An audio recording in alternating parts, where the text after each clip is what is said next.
তারপর দেখে নিই এন্ট্রি স্ট্র্যাটেজি পার্ট ওয়ান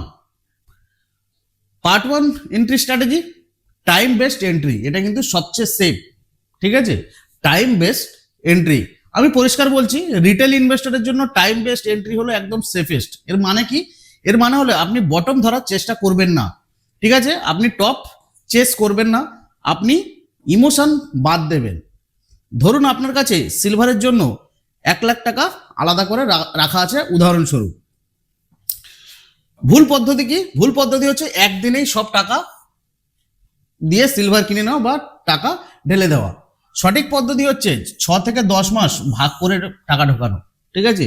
এই যে 1,00,000 টাকাটা উদাহরণস্বরূপ আমি বললাম, তো এই টাকাটা 6 থেকে 10 মাস ধরে এই টাকাটা আস্তে আস্তে আস্তে আস্তে কেনা, একসাথে 1,00,000 টাকা ইনভেস্টমেন্ট নয়, ফিক্সড ইন্টারভ্যাল, ঠিক আছে। সেম অ্যামাউন্ট, সেই 1,00,000 টাকাই। এতে কি হয়? এতে হয় আপনার হচ্ছে এভারেস্ট কস্ট যেটা আছে, এভারেস্ট কস্ট আপনার হচ্ছে কন্ট্রোল হয়। তারপরে কি হবে? ভোলাটিলিটি আপনার এনিমি না, ভোলাটিলিটি আপনার ফ্রেন্ড হয়ে যায় এখানে। সিলভারের মতো অ্যাসেটে টাইম বিটস টাইমিং, ঠিক আছে।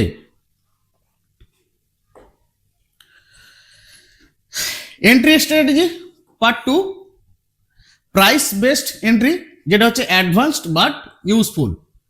এখন ধরুন আপনি একটু অ্যাক্টিভ ইনভেস্টর, ওকে। তাহলে কি করবেন? তাহলে কি দেখবেন? তাহলে দেখবেন সাপোর্ট জোনস দেখবেন, ঠিক আছে, প্যানিক ডেজ দেখবেন আর ওভার রিয়াকশন দেখবেন। কিন্তু একটা কথা মনে রাখবেন, এক্স্যাক্ট বটম কেউ কিন্তু ধরতে পারে না। এক্স্যাক্ট যে বটমটা থাকে সেই বটমটা কিন্তু কেউ ধরতে পারে না। বটম ধরার চেষ্টা করা মানেই কিন্তু হচ্ছে কি বলুন তো, আপনি বটম ধরার চেষ্টা করলেন মানে আপনি হচ্ছেন ইমোশনাল ট্র্যাপ হয়ে গেলেন। সঠিক অ্যাপ্রোচ কি হবে? সঠিক অ্যাপ্রোচ হচ্ছে জোন ধরে এন্ট্রি, সিঙ্গেল প্রাইস না, মাল্টিপল অ্যাটেম্পটস। মার্কেট যদি আরো নামে ভালো, নেক্সট ট্রাঞ্চ রেডি আছে। Entry strategy part number 3 event based entry, smart investor mindset, ঠিক আছে। অনেক সময় মার্কেট পড়ে নিউজের কারণে, ফেয়ারের কারণে আর রিউমারের কারণে।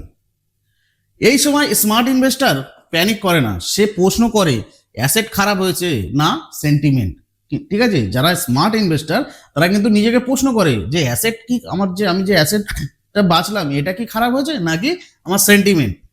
সিলভারের ক্ষেত্রে অনেক কারেকশন সেন্টিমেন্ট ড্রাইভেন, ঠিক আছে। এই সময় স্ট্যাগার্ড এন্ট্রি করলে লং টার্ম অ্যাডভান্টেজ কিন্তু পাওয়া যায়। ক্লিয়ার?